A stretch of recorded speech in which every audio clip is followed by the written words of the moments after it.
नमस्कार, मी पंजाब डक हवामान अभ्यासक मुक्काम पोस्ट गुगळे धामणगाव तालुका सेलू जिल्हा परभणी. पोळ्यापर्यंत पाऊस असणार आहे म्हणून हा अंदाज लक्षात यायचा. म्हणजे जास्त पाऊस कोणत्या भागामध्ये जाणार आहे? लातूर जिल्ह्यामध्ये राहणार आहे जास्त, नांदेडमध्ये राहणार आहे, यवतमाळकडे राहणार आहे, हिंगोली राहणार आहे, वाशिम राहणार आहे, परभणी राहणार आहे, बुलढाणा, अकोला, अमरावती, वर्धा, नागपूर, भंडारा, गोंदिया, चंद्रपूर या भागामध्ये राहणार आहे.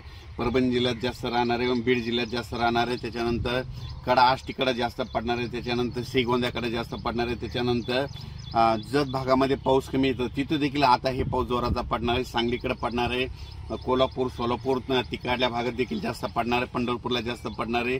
त्याच्यानंतर सांगायचं झालं तर नगर देखील जास्त पडणार आहे, पाथर्डी पडणार आहे, करंजी घाटात देखील जोरात पाऊस पडणार आहे.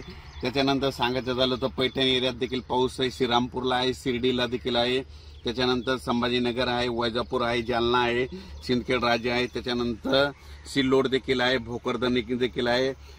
त्याच्यानंतर तो पाऊस इकडे जळगावकडे देखील आहे, जळगाव जामोद देखील आहे.